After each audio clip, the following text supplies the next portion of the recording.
kanalıma hoş geldiniz. Bugün sizlerle hem kız hem erkek bebekleriniz için örebileceğiniz her iki bebekler için de uygun olan bir şort öreceğiz. Özellikle mavi tonu seçtim. Erkek bebekleriniz için de bu şortu örebilirsiniz arkadaşlar. Kenarlarını birleştirmeyi bu şekilde kafeslerle yaptım. İkinci bir renk kullandım ben. Arzu ederseniz kendi rengiyle örebilirsiniz ya da birkaç renkle birlikte artan iplerinizde de örebilirsiniz. Bu şortumuzu A kısmımızdan başlıyoruz. Altıgen bir hırkam var kanalımda, biliyorsunuz. Keyifle izliyorsunuz onu. Onun gibi ortadan A'dan başlıyoruz. Büyüterek öreceğiz. Her iki parçada eşit.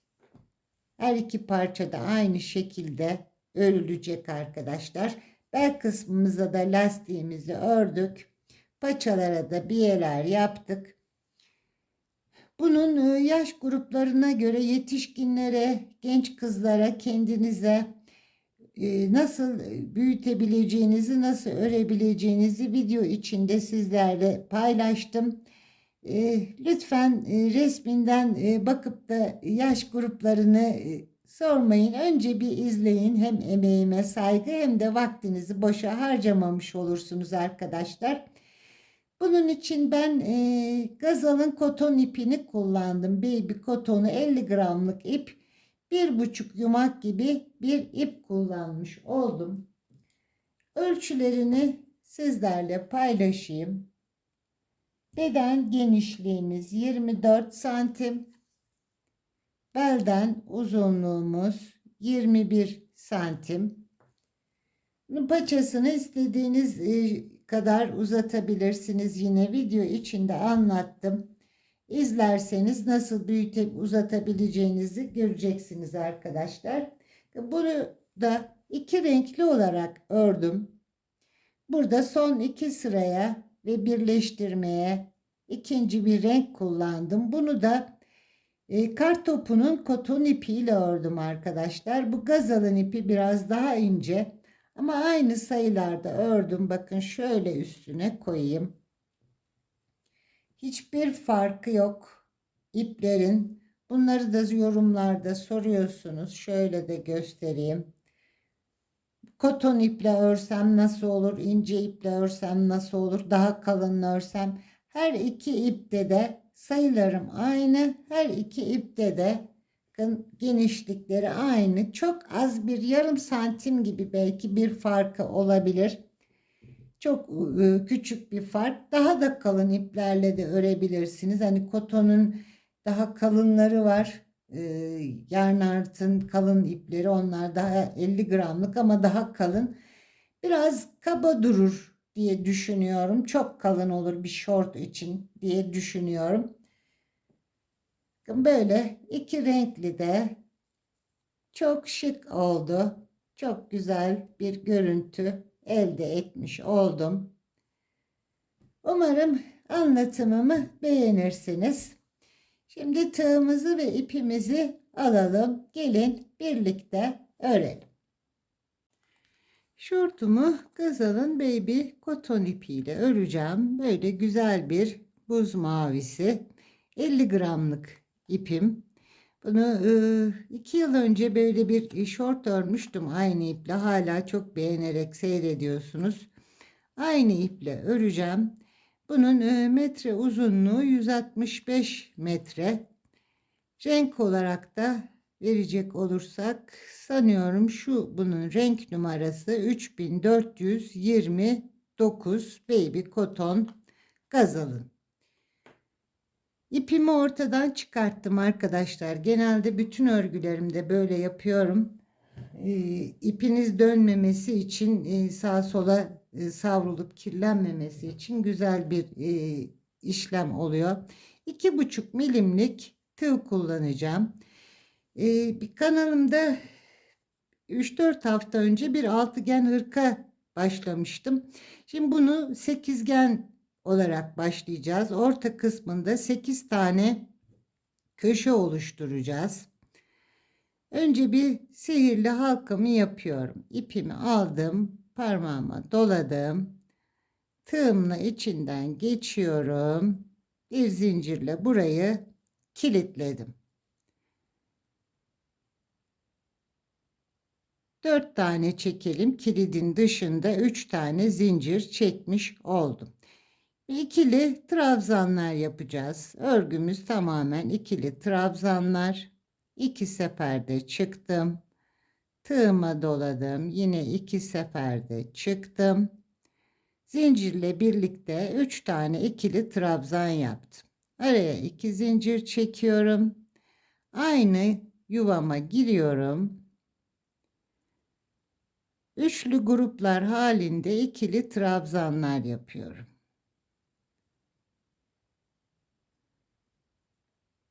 Bir üçlü grubu tamamladım. 2 zincir çektim. Tekrar halkama giriyorum. 1 2 3 tane ikili trabzan yaptım. Yine 2 zincir çektim. Gene halkama giriyorum. 1 2 3 tane ikili trabzan yaptım. 1 2 3 tane köşe oluşturduk. 2 zincir çektim. Yine halkama giriyorum. 1 2 3 tane ikili trabzan, 2 zincir, halkama girdim. 1 2 3 tane ikili trabzan, 1 2 3 4 5 6. köşem, halkamdan ikili trabzanlarımı yapıyorum. 3 tane yaptım.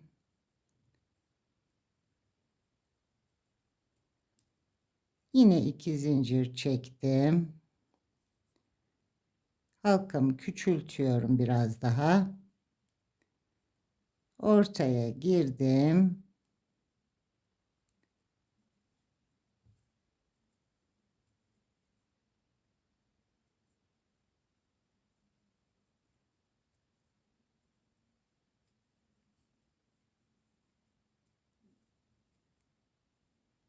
Üç tane daha ikili trabzan yaptım. Burada zincir çekmiyorum birleştirme yerinde. Tığıma doladım. Zincirimin ilk çektiğim zincirin tepesine battım. İpimi çektim. Burada tığımda 3 tane ilmek gözüküyor. Üçünden birlikte çıkıyorum. Kaydırma yöntemi yaparak trabzanların üzerinden kaydırarak 2 zincirlik boşluğa geldim. Halkamızı iyice sıkıştıralım. 3 zincirle yukarıya çıkıyorum arkadaşlar. Bu 2 zincirlik yuvalara köşeler oluşturacağım. Girdim. Hepsi ikili trabzanlarla yapılacak. Zincirle birlikte 3 tane ikili trabzan yaptım. 2 zincir çektim. Aynı yere batıyorum. Yine 3 tane ikili trabzan yapıyorum. Araya bir zincir çekiyorum. Şimdi aralarda birer zincir çekeceğim. Köşelerde 2 zincir çekeceğim. Diğer köşeye batıyorum. Yine burada bir köşe oluşturuyorum. 3 tane ikili trabzan, 2 zincir, aynı yere 3 tane daha ikili trabzan.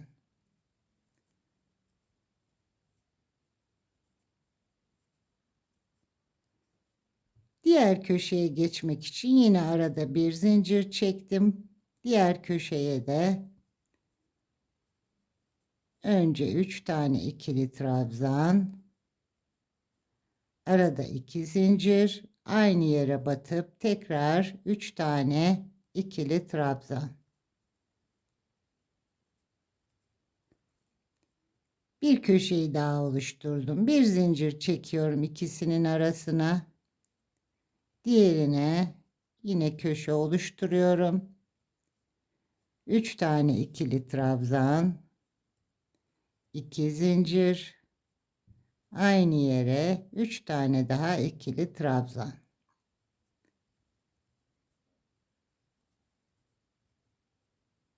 Arada 2 zincir. 2 zincirlik boşluğa girdim. Arada bir zincir çektim, özür dilerim. Diğer zincir boşluğuna 3 tane ikili trabzan, 2 zincir, aynı yere 3 tane daha ikili trabzan.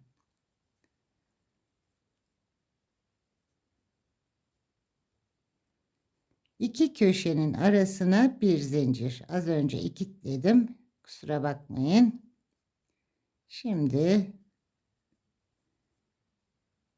3 tane ikili trabzan, 2 zincir, aynı yere 3 tane ikili trabzan.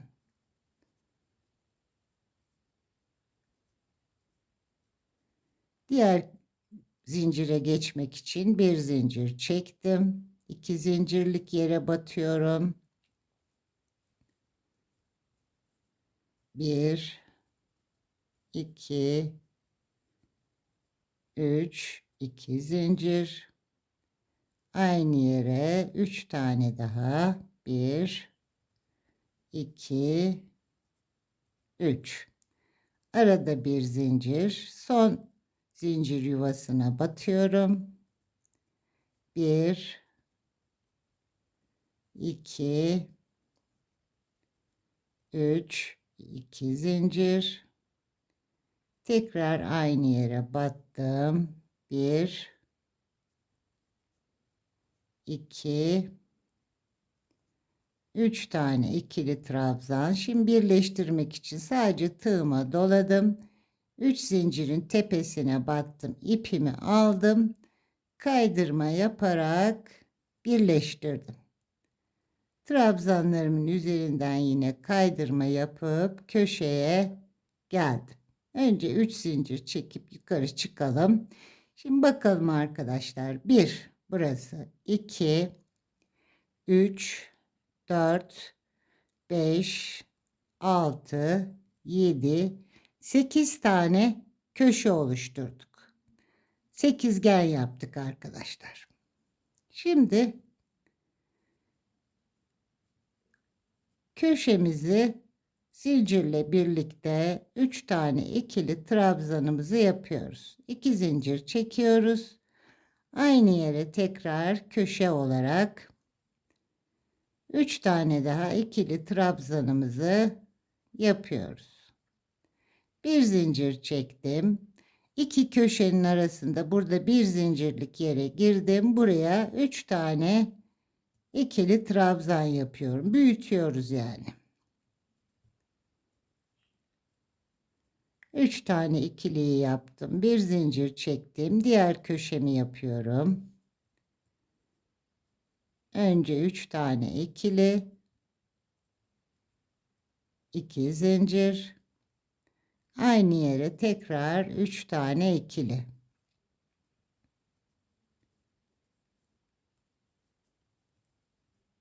Araya bir zincir. Bu iki köşenin arasına bir zincirlik yere girdim. Buraya 3 tane ikili.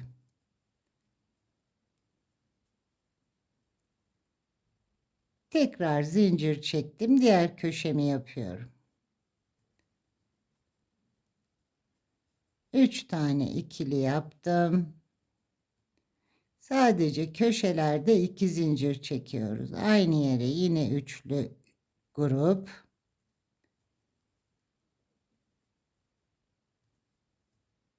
Bir zincir, iki köşenin ortasına bir üçlü grup. 3 tane ikilimi yaptım. Yine zincir çektim. Diğer köşemi yapıyorum.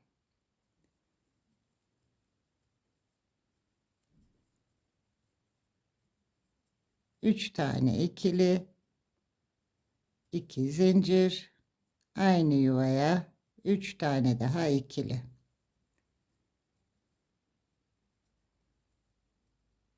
Bir zincir, 2 köşenin arasına giriyorum.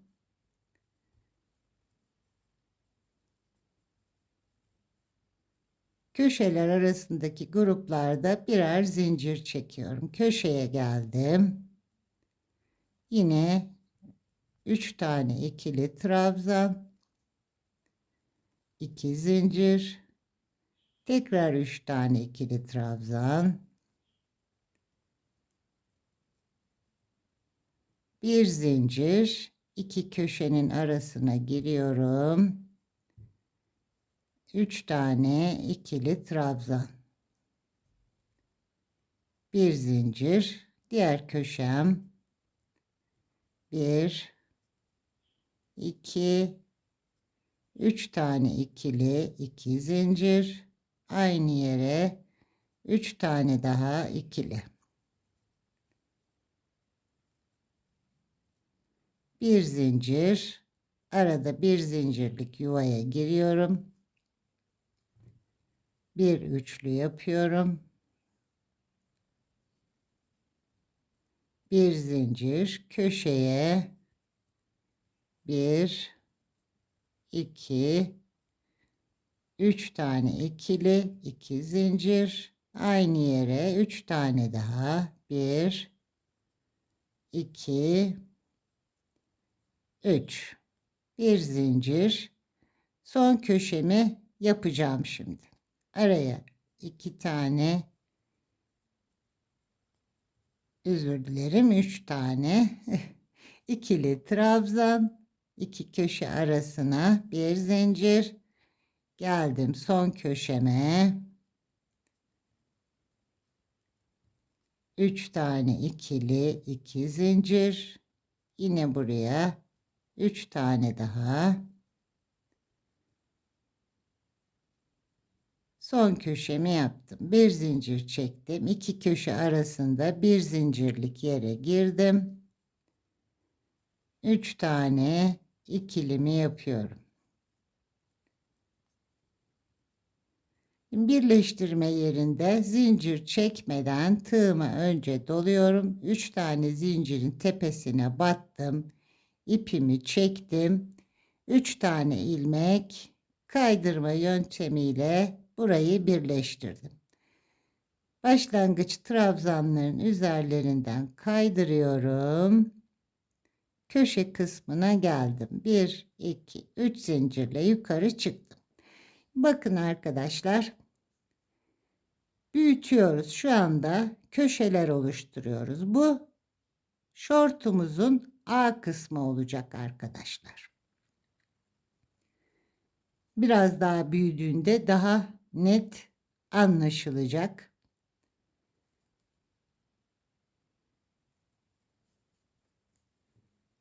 Aynı işlemleri tekrarlayarak büyüteceğiz. Zincirle birlikte 3 tane köşelerde ikili trabzanımızı oluşturduk. 2 zincir, aynı yere battım. 3 tane daha ikilimi yapıyorum. Araya bir zincir. Şimdi burada 2 tane bir zincirlik yuva var. Büyüyor örgümüz. Önce ilk boşluğa 3 tane ikili trabzanımı yaptım. Bir zincir çektim. Diğer köşeyle arada bir yuva daha var. Buraya girdim. Buraya da 3 tane ikili trabzanımı yapıyorum. Bir zincir, köşeye geldim. Köşede de önce 3 tane ikili, arada 2 zincir, aynı yere 3 tane daha ikili. Bir zincirle aynı işlemi tekrarlayacağım. Her seferinde zincirler çoğalınca örgümüz de genişleyecek, büyüyecek. Bir zincir,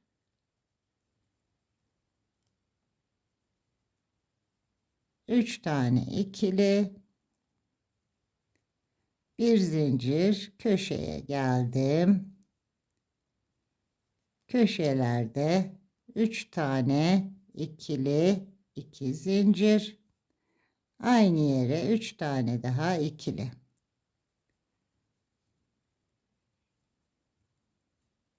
Bir zincir çektim. Bakın bir sonrakinde önce bir tane üçlü grup yaptık. Aralarda 2 boşluk oluştu. 2 tane yaptık. Bir sonraki sırada da 3 tane yapacağız. Bu şekilde ilerleyelim. Belli bir sıra sayısında ilerletelim. Daha sonra önü ve arkayı ayrı ayrı öreceğiz. Bu istediğimiz paça yüksekliğine gelene kadar bir miktar bu şekilde devam edeceğiz arkadaşlar. Şimdi ben de ilerleyeyim. Köşeler 2 zincir, aralar 1 zincir, ikili trabzanlar yaparak bir miktar ilerletelim, büyütelim. Sıralarımı ilerlettim arkadaşlar. Göbek kısmımızda ilk başlangıç kısmımızın dışında 1, 2, 3, 4, 5 sıra ördük. Aradaki trabzan kutularının sayısı da 4'e çıkmış oldu. Şöyle göstereyim, biraz daha net anlaşılacak. Bakın şortumuz. Şu alttaki kısımlar bacak kısımlarımız. A kısmı, her iki tane bacak kısmı, yan bölümlerimiz ve bel bölümü. Şortumuzun ana başlangıcı bu şekilde. Şimdi bunu şöyle anlatayım. Bu şekilde örmeye devam ederseniz burada pantolon şekline gelebilir. Bacak kısımları da uzayabilir. Burada şortun benim 1-2 yaş arası yapacağım. Buradaki bacak uzunluğu benim için yeterli. Ama biraz daha uzun olsun isterseniz bir sıra daha devam edebilirsiniz. Bir parçasını bırakacağız. Bir parçasını öreceğiz. Her iki tarafta aynı olduğu için ön ya da arka olarak da kullanabilirsiniz. Şimdi öreceğimiz kısımda 2 tane köşeyi öreceğiz ve bir kenarı öreceğiz. Yani sekizgen olduğu için 4 köşesini örmüş olacağız. Diğer 4 köşesini bırakacağız. Enini genişleteceğiz. En genişliği yeterli sayıya geldiğinde, yeterli ölçüye geldiğinde bırakacağız. Diğer bedenimizi örmeye devam edeceğiz. Şimdi başlayalım arkadaşlar.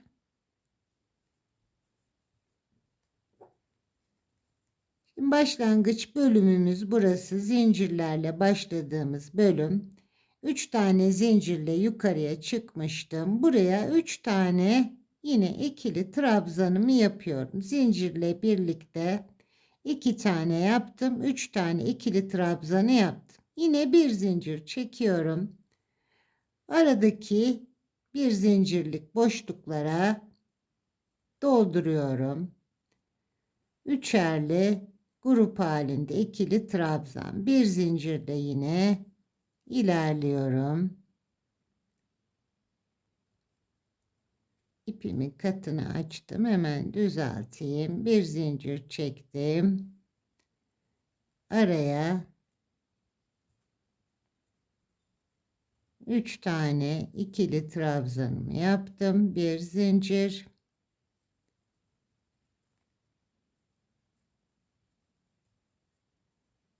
Üç tane ikili trabzanım. Bir zincirlik boşluklara kafesleri dolduruyorum köşeye kadar.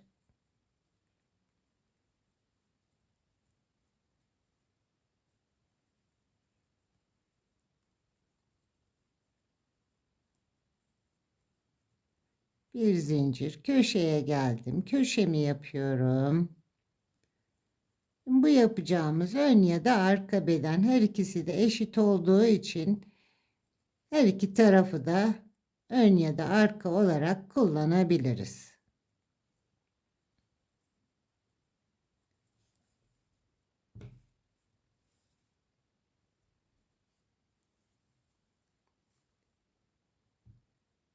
Köşemi tamamladım. Bir zincir çektim. Şimdi burası bel bölümü. Şortumuzun bel kısmı olacak.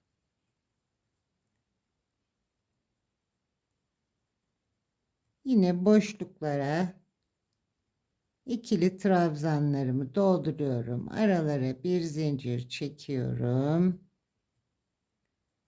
Diğer köşeye kadar.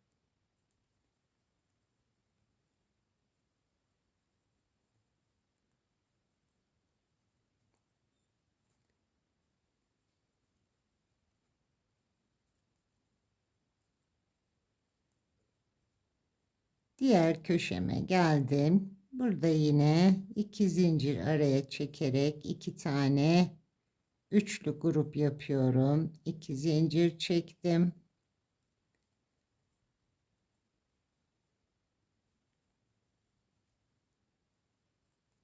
İkili trabzanları tamamladım. Bir zincir. Şimdi yan kısmımı yapacağım. Şu köşeye kadar ilerleyeceğim.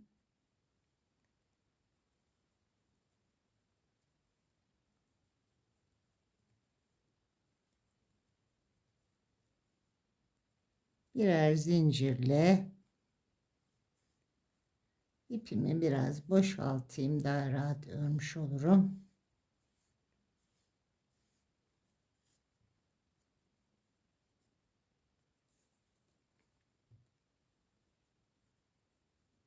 Boşluklarıma ikili trabzanlarım, bir zincir,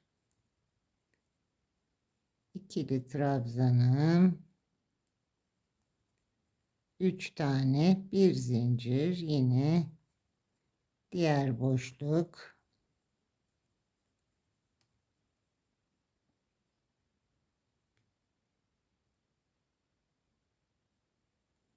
bir zincir, son boşluğumu dolduruyorum. Bir zincir ve son dördüncü köşeye geldim. Bakın. Burada bir köşeden başladım. Birinci köşe, ikinci köşe, üçüncü köşe, dördüncü köşe. Diğer 4 köşeyi de bekletiyorum. Köşeye 3 tane ikili trabzanımı yapıyorum. Burada geri dönüşte 4 zincir çekiyorum. 1, 2, 3, 4. Örgümü çevirdim. Hemen kafese ilk boşluğa 3 tane ikilimi yapıyorum. Bir zincir çektim. Bakın burada trabzanımın üçlü grubun üzerine bir kafes oluşturmuş oldum. Dönüşte de burayı dolduracağız. Ve hem ön yüz hem arka yüz öreceğiz. Tek yönde örmeyeceğiz. Hem önden hem arkadan örerek ilerleyeceğiz. Boşluklara trabzan gruplarımı oluşturarak köşeye gideceğim.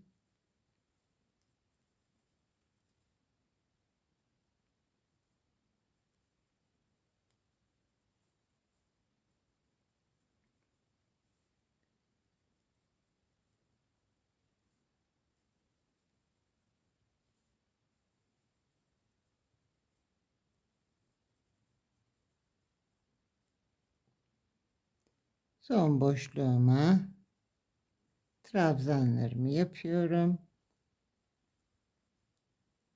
Bir zincir köşemi yapıyorum.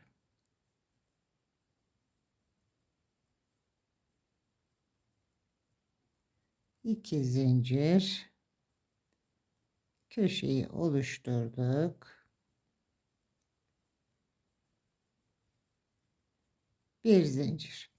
Şimdi başladığımız noktaya kadar bu aradaki kafesleri dolduralım. Bir köşe daha yapalım ve başladığımız noktaya kadar gelelim. Son boşluğumu doldurdum. Bir zincir çektim yine. Bu 3 zincirle çıktığım yere üçüncü zincirimi tepesine battım. Burayı 3 seferde çıkaracağım. 1, 2, 3. Daha düzgün bir görüntü elde etmek için. Yine 3 zincirle yukarıya çıkıyorum. Geri döndüm. Ön yüzüme geldim. Oluşturduğum kafese hemen zincirle birlikte 2 tane ikili trabzan yaptım. Zincirle 3 tane oldu. Bir zincir çekerek yine kafeslerimi dolduruyorum trabzanlarla.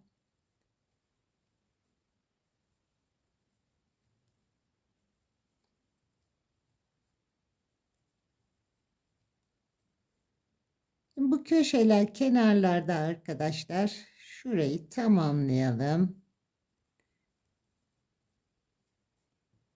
Şimdi bu kenarlarda, her iki kenarda bir sırada trabzanlarım olacak. Bir sırada bu şekilde kafeslerim olacak.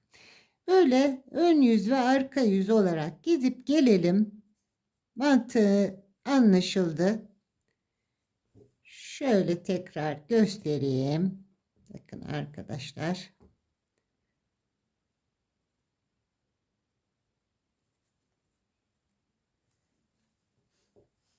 Şurası bizim bel kısmımız, paça kısmımız. Şimdi burada paçalarımız da genişliyor, bedenimiz de genişliyor. 4 köşeyi örüyoruz.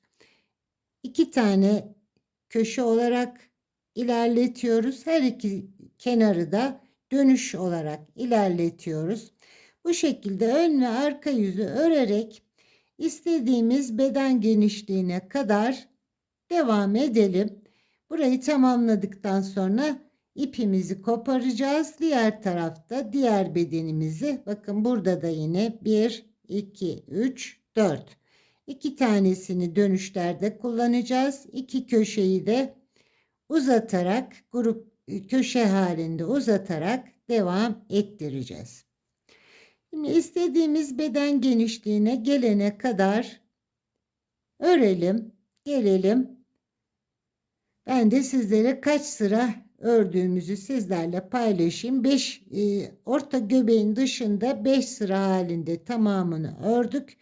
Şimdi devam ediyoruz büyütmeye. Beden bir bölümünü tamamladım. 4 köşe halinde 4 köşeyi gidip dönerek 8 sıra boyunca ördüm. Göbek kısmının dışında toplam 13 sıra örmüş olduk. Şimdi paça boyunu uzatmak isterseniz, bu paça kısmı size kısa gelirse 6 sıra örebilirsiniz. Bir yarım santim daha, bir yarım parmak kadar daha uzayabilir paça boyunuz. Yine 13 sıra, burayı 8 sıra ördüm, 7 sıra örmüş olursunuz. Bunu 1-2 yaş için hazırlıyorum ben. Eğer bebeğimiz kiloluysa, basen kısmı genişse, bu bel boyu size tam geldi. Biz çünkü bir de belde lastik bölümü yapacağız.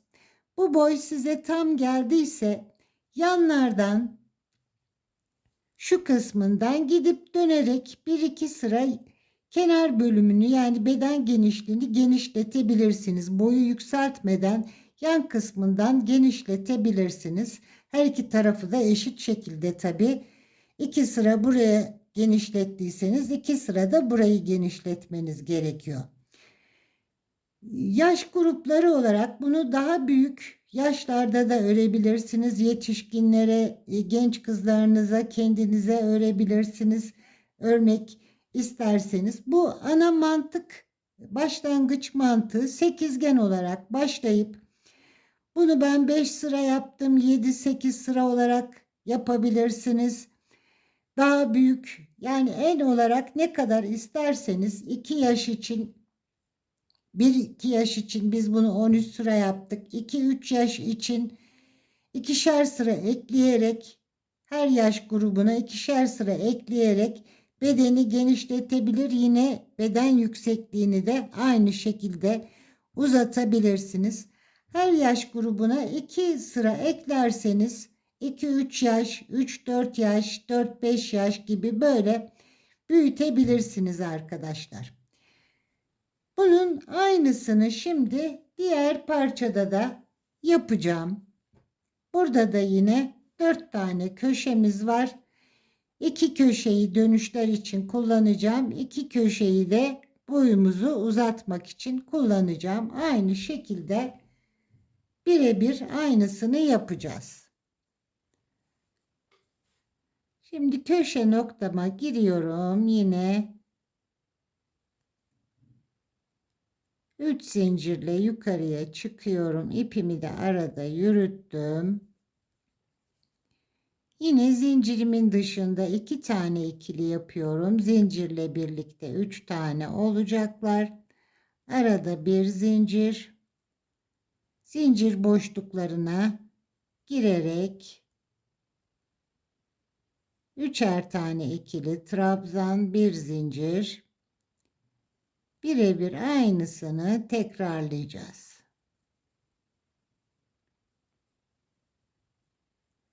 Bir zincir.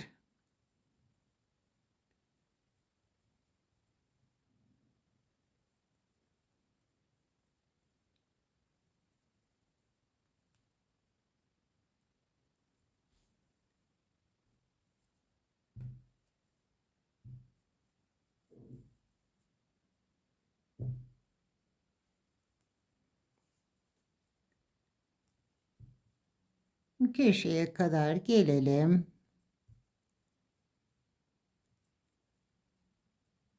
Üç tane ikili trabzan, aralarda bir zincir.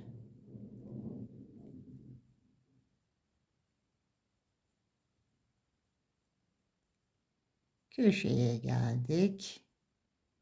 Bir üçlü grup yapacağım. 2 zincir, bir tane daha aynı noktaya köşeyi oluşturacağım.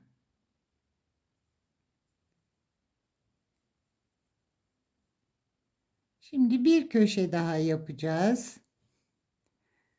Burası bel kısmımız, yine bir köşe daha yapacağız ve diğer 4. köşeye kadar devam edeceğiz. Diğer son köşeme kadar geldim. Son köşemde yine paça bölümüm burası. Köşe noktasına 3 tane ikili trabzanımı yaptım. 1, 2, 3, 4 zincir çekip döndüm. Hemen ilk bir zincirlik boşluğa batıp burada kafes oluşturdum. Aynısını diğer bölümü tekrarlıyorum. Bir ön yüzde bir arka yüzde çevirerek öreceğiz artık. Evet. Şöyle yapalım. Şimdi birinci sırayı tamamladık. 8 sıra olarak olacak şekilde ikinci sırayı dönüyoruz. Bu bölümümüzü de bu yüzümüzde tamamlayalım. Sonra birleştirmemizi birlikte yapalım.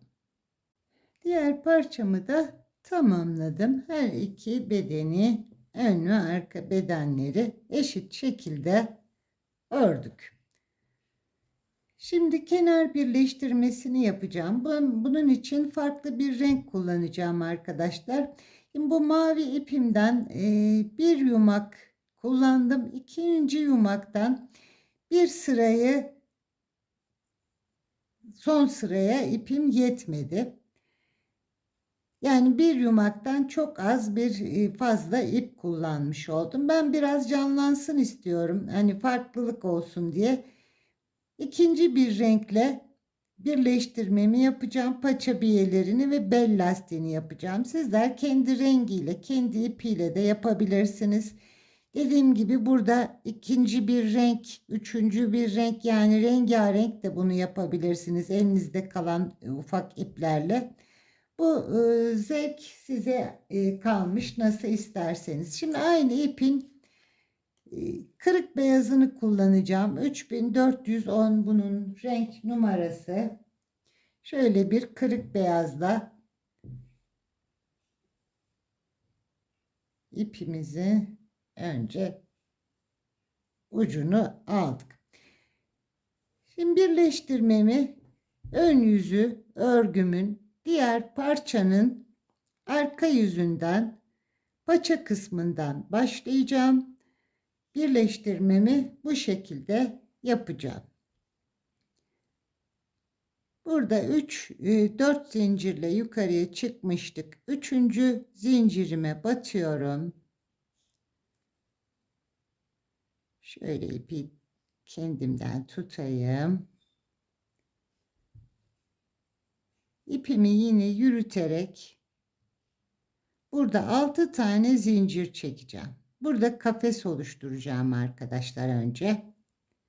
1 2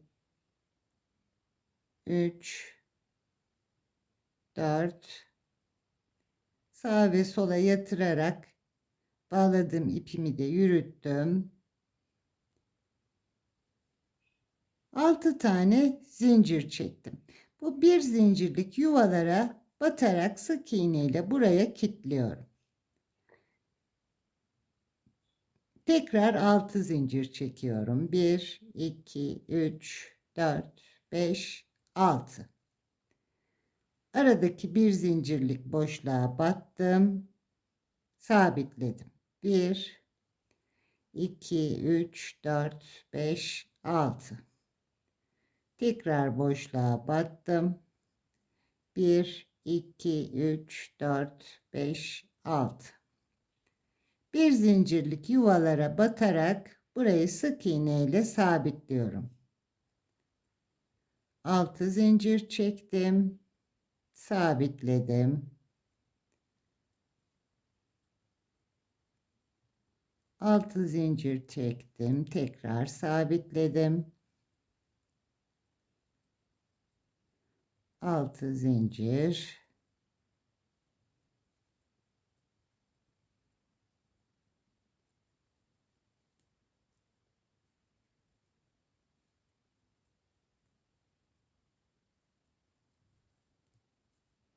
Son 1 2 3 4 5 6 zincir çektim. Tepe noktasına, bel kısmına sabitledim.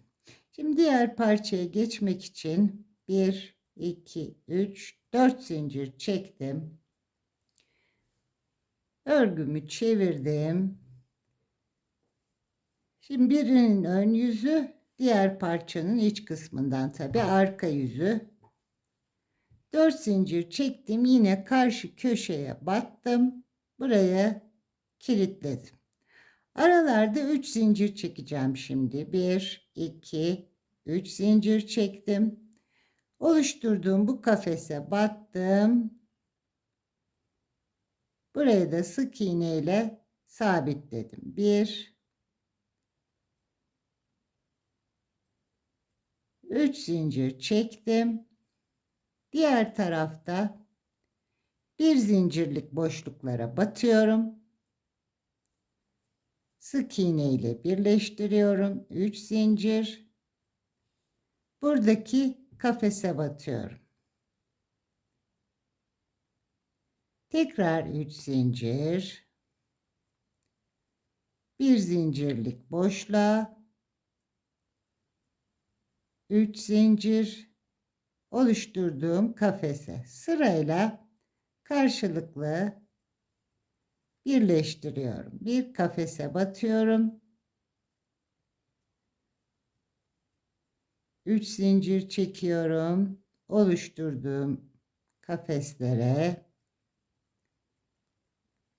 bir zincirlik boşluğa 3 zincir, zincir yuvasına 3 zincir,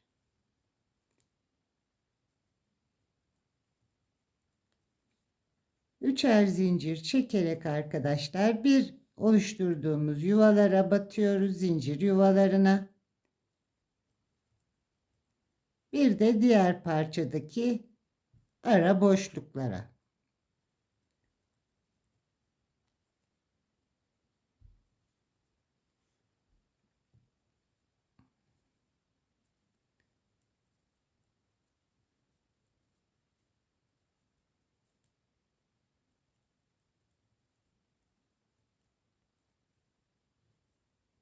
paça kısmımıza geliyoruz.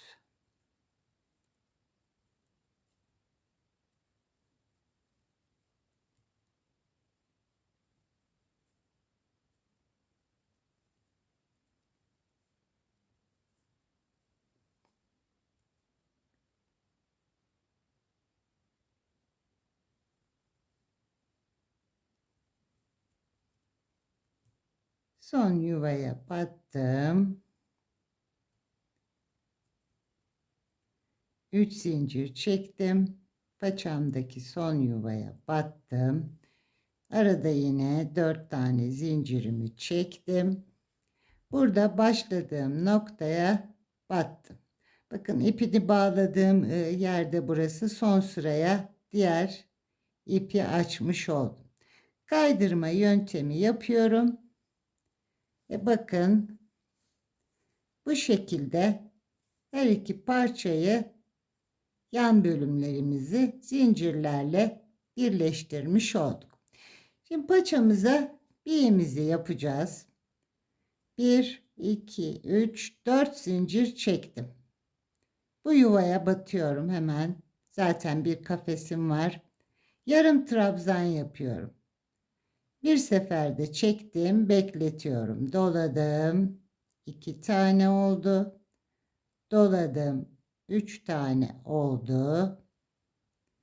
Hepsini tek seferde çıkarttım. Ve bir sonraki boşluğa batarak sık iğne ile birleştirdim. 1, 2, 3, 4.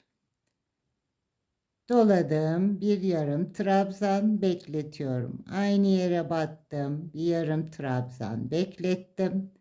Tekrar aynı yere battım. Yarım trabzan. 3 tane yarım trabzan yaptım. Tek seferde çıktım. Bir sonraki boşluğumuza battım. Orada şeffaf bir ip kalmış arkadaşlar. Diğer örgümden onu çıkarttım. Tekrar 1, 2, 3, 4. Batıyorum. Yarım trabzan. Aynı yere battım. Yarım trabzan. Tekrar aynı yere battım. Yarım trabzan. 3 sefer yarım trabzan. Hepsini tek seferde çıkarttım. Ve bir sonraki boşluğa batarak kaydırdım. Burada biyeler yapıyoruz. 4 zincirle çıkıyorum. Batıyorum. 1. Battım. 2. Battım. 3. Tek seferde çıktım. Burada köşe noktamız, buraya battım. Kaydırma yaptım. Aynı yere tekrar 1, 2, 3. Tek seferde çıktık. Bir sonraki boşluğa battık.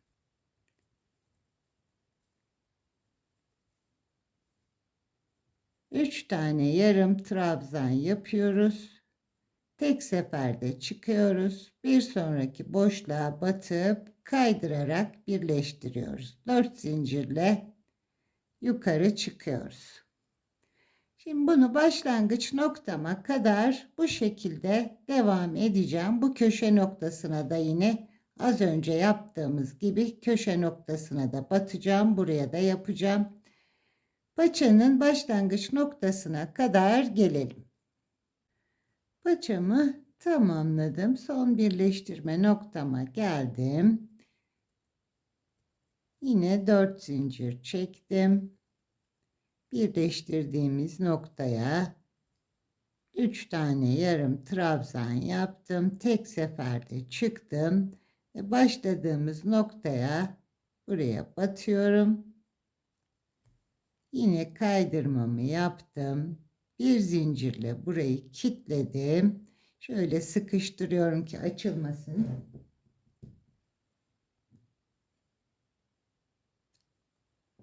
İpimizi kestik.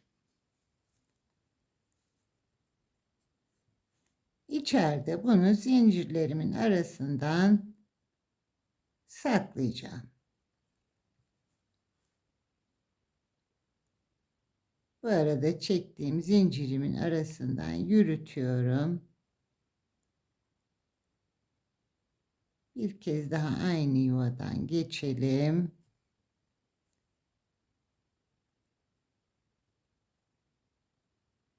Şu köşeden batalım bu sefer de.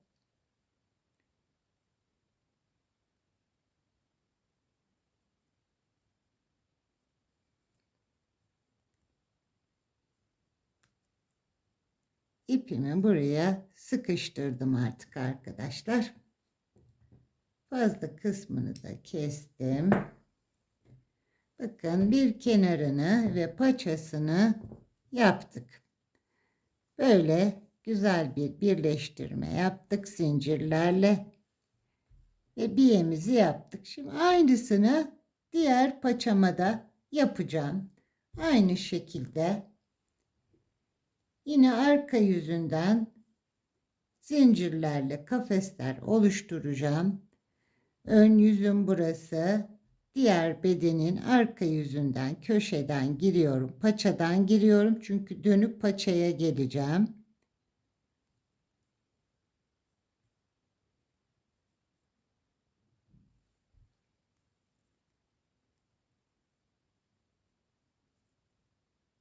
Bir, iki,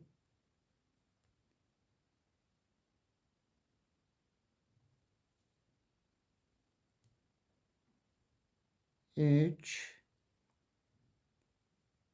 4, 5, küçücük kaldı şu ipimiz. Şuraya da çevirelim. Çevirebilirsek. 6 tane zincirimizi çektik. Aynı işlemi tekrarlıyoruz.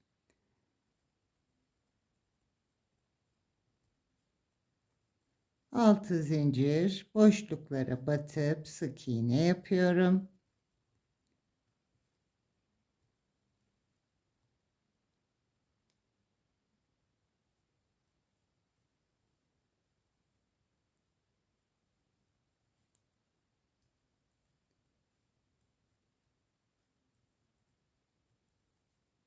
Boşluğa battım, sık iğnemi yaptım. 6 zincir.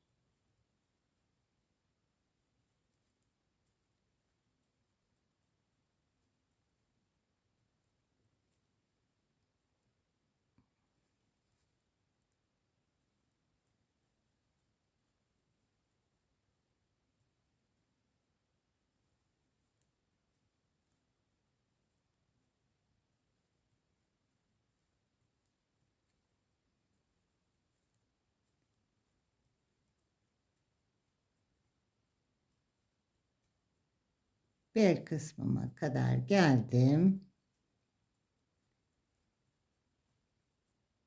Son köşeye battım. Şimdi birleştirmek için 1, 2, 3, 4 zincir.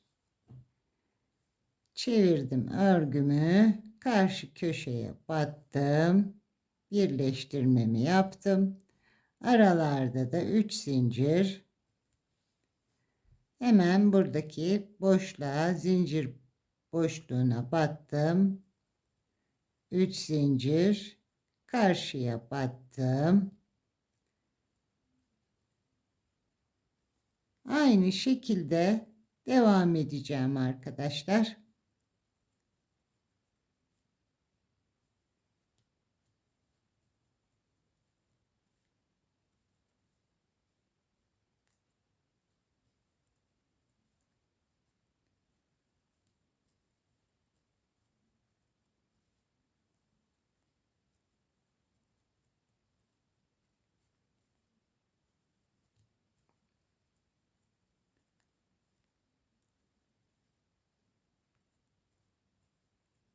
Üç zincir çekiyoruz. Bir boşluğa, bir zincirlik boşluğa 3 zincir çekiyoruz. Oluşturduğumuz zincir kafeslerine batıyoruz.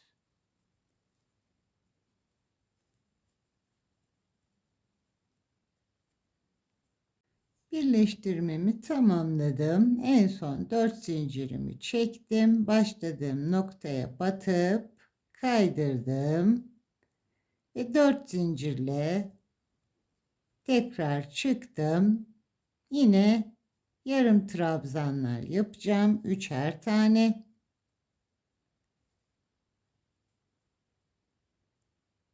Hepsini birlikte çekeceğim ve boşluklara batacağım. Diğer paçanın aynısını tekrarlayacağım arkadaşlar.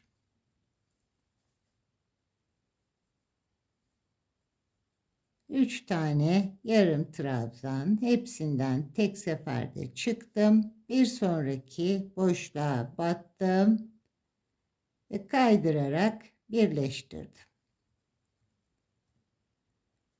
Burayı da tamamlayalım. Bel kısmımıza lastiğimizi birlikte yapalım.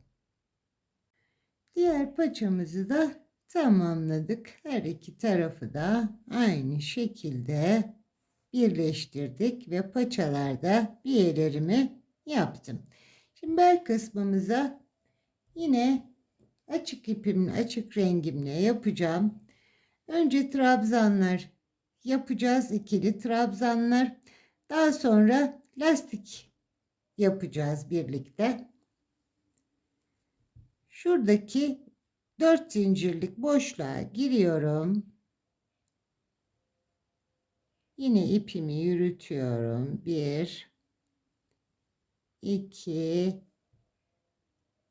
3 Burada bir tane daha çekeceğim arkadaşlar. Başlangıç olduğu için 4 tane zincir çektim.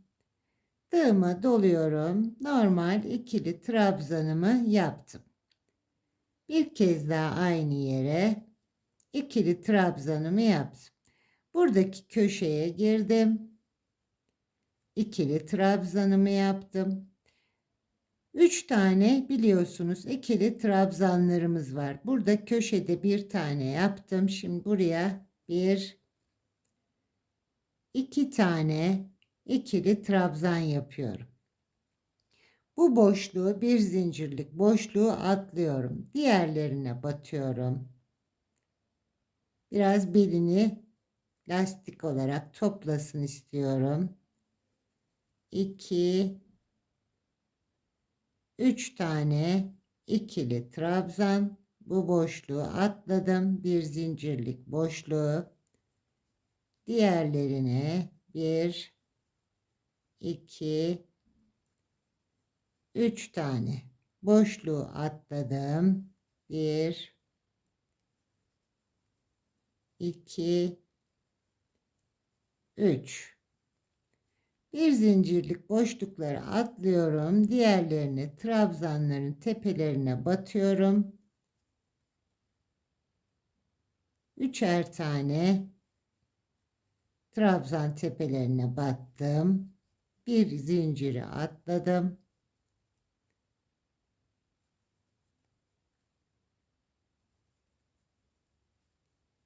Yine bir zinciri atladım.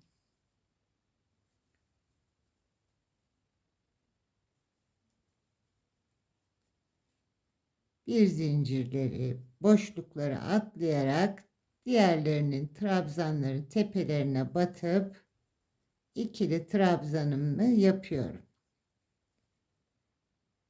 Bir kenarımızı tamamlayalım.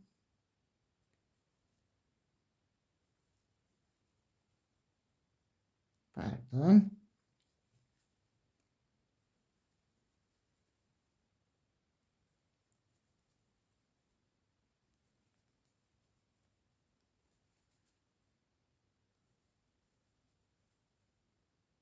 Sadece trabzanların tepesine batıyorum arkadaşlar.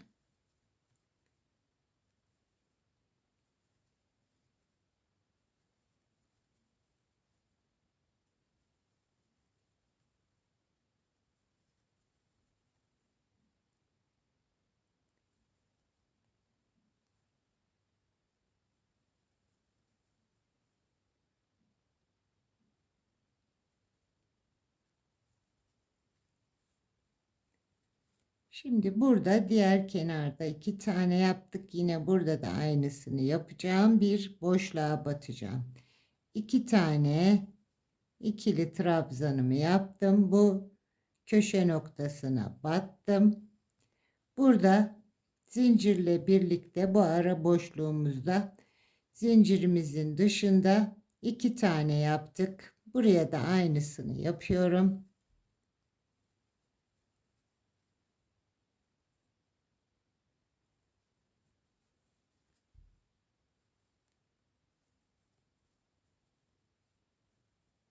İki tane yaptım. Yine köşeye battım.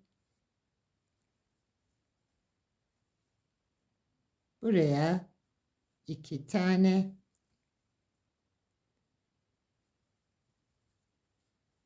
Bir zinciri atladım. Diğerlerini üçer trabzanın tepesine batarak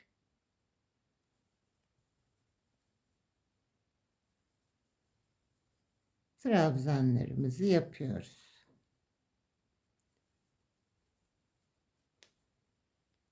Şöyle bakalım.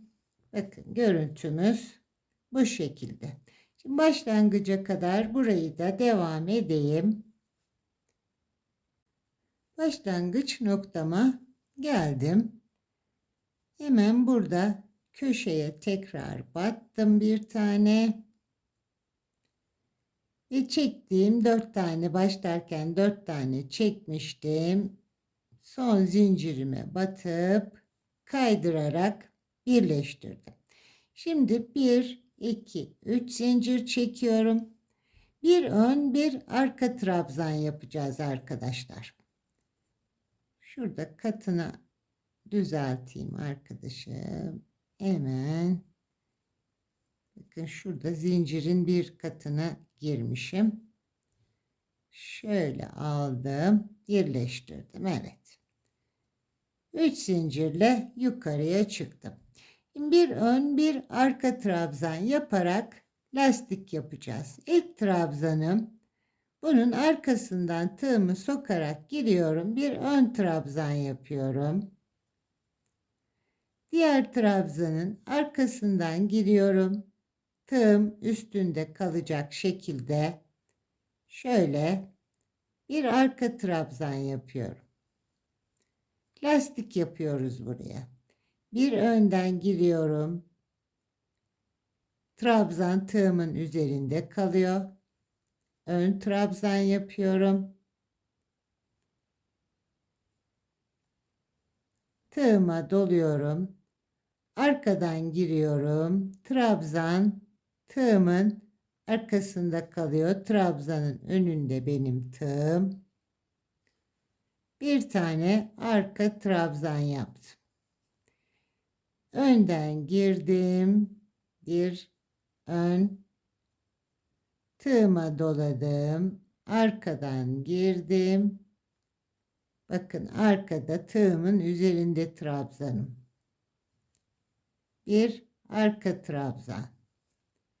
Bir ön. Bir arkadan giriyorum. Arka. Bir önden giriyorum. Ön trabzan. Bir arkadan giriyorum. Arka trabzan. Bu altıgen hırkamı seyrettiyseniz arkadaşlar, onun lastiklerinde de çalıştım bunu. Bir önden giriyorum. Ön trabzan yapıyorum. Doladım. Arkadan girdim. Arka trabzan. Bu şekilde bütün trabzanlarımı öreceğim. Bir arkadan, bir önden. Şimdi başlangıç yerime kadar ilerleteyim.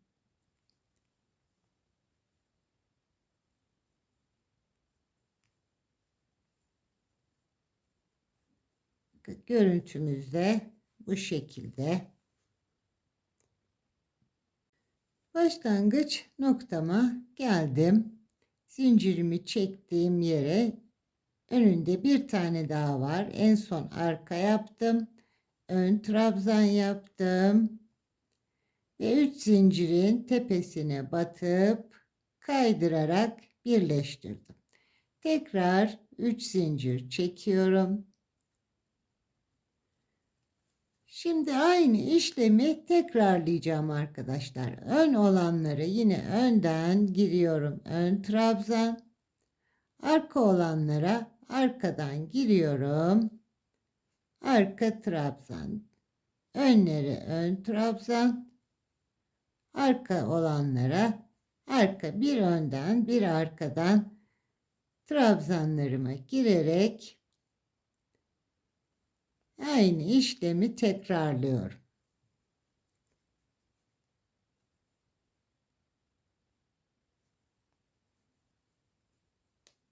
Bu şekilde devam edeceğim. Aynı ön trabzanları önden, arkaları arkadan bir iki sıra daha yapalım bunu arkadaşlar. Şu anda ikinci sıramızı yapıyoruz.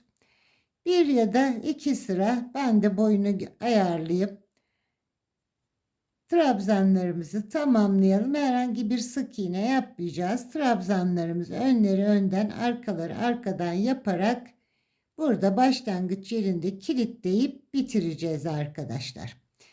Ben de lastiğimi tamamlayayım. Lastiklerimi tamamladım. 3 sıra ön ve arka trabzanlarımla lastiğimi yaptım. Başlangıçta ilk sırada trabzanlar yaptık. Onun dışında 3 sıra lastik olarak ördüm. Toplamda yani bu lastik bölümüm 4 sıra olmuş oldu arkadaşlar. Ben beline bir bağcık yapacağım. İki renkli yapacağım bunu. İki rengi birbirine bağladım. Şöyle göstereyim arkadaşlar. Bunu tek renkte yapabilirsiniz. Tabii tek renk kullanıyorsanız tek renk yapabilirsiniz. Ben bunu iki renkte yapacağım. Şimdi bir rengini tığımda zincir olarak çekeceğim. Diğer rengi de tığımın üzerine dolayacağım. Mavi rengi doladım. Açık renkle bir zincir çekiyorum. Şöyle alayım. Bir zincir çektim. Maviyi doladım. Bir zincir çektim. Doluyorum. Zincir çekiyorum. Doladım. Zincir çektim. Tığımın üzerine diğer ipi doluyorum. Ana rengimle de zincir çekiyorum.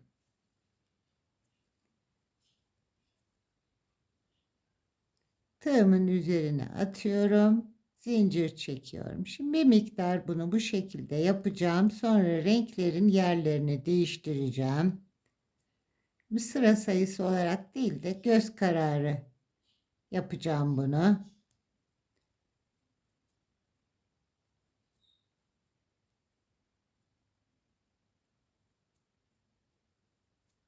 Şimdi şöyle bir miktar bunu çekmiş oldum. Arzu ederseniz burayı sayabilirsiniz. Ben bunu göz kararı yapacağım. Çok önemli değil çünkü uzunlukları. Şimdi zincir çektiğim ipi bırakıyorum. Mavi ipimle zincir çekeceğim. Renkleri değiştiriyorum. Bakın burada ana rengi krem üzerine kenarda mavileri var. Şimdi tam tersini yapacağım. Şunu biraz sıkıştırayım. Evet. Kremi tığıma doluyorum. Zincir çekiyorum mavi ile. Açık rengi tığıma doluyorum. Mavi ile çekiyorum. Yerlerini değiştirdim yani. Ebruli bir görüntü oluşturdu. Bunları daha kısa aralıklarla da yapabilirsiniz. Böyle bir hava katıyorum.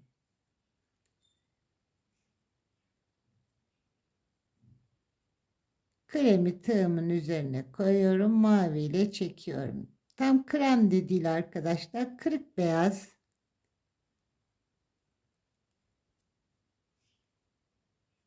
Şimdi bunu bir miktar bu şekilde devam edeceğim. Şurada bozuldu. Hemen düzelteyim. Bakın görüntüsü bozuldu. Evet.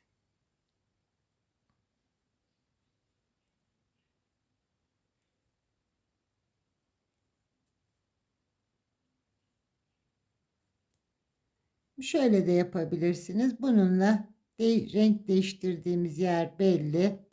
Şöyle katlayarak hemen hemen aynı boydalar. Bir parça daha uzun. Bir iki sıra sökebiliriz. Aynı boylarda devam ettirebiliriz. Şöyle bir iki tane geri alalım. Şimdi yine maviyi bırakıyorum. Kremle zincir çekeceğim. Maviyi doluyorum. Kremle çekmeye başlıyorum. Açık rengimle.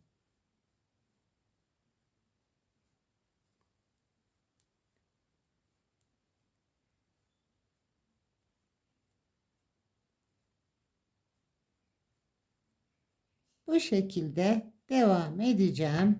Böyle rengarenk, renkli, farklı bir görüntü elde etmiş oluyorum. Ve istediğiniz uzunlukta bu bel için bağcığınızı yapabilirsiniz. Ben de yeteri uzunlukta bunu yapacağım ve artık şortumun son haliyle geleceğim. Şortumuzu tamamladık arkadaşlar. Bağcığımı da böyle iki renkli olarak hazırladım. Beyazla boncuklarla süsledim. Bu şortum için ben 1,5 yumak beyazla kırık beyaz rengimle beraber 1,5 yumak ip kullandım. Yani benim kullandığım ipler 50 gramlık 50 gram, 70-80 gram gibi bir iple şortumuzu tamamlamış olduk. Ölçülerimi vereyim sizlere. Burada basen genişliğimiz şöyle düzeltelim. Basen genişliğim 24 santim arkadaşlar. Belden paça uzunluğumda 21 santim. 1-2 yaş arası bebekleriniz için uygun ölçülerde güzel bir şort hazırlamış olduk. Umarım anlatımımı beğenmişsinizdir. Örecek olan arkadaşlara kolay gelsin. Keyifli örgüler dilerim. Bir başka videomda buluşmak üzere. Sağlıkla kalın.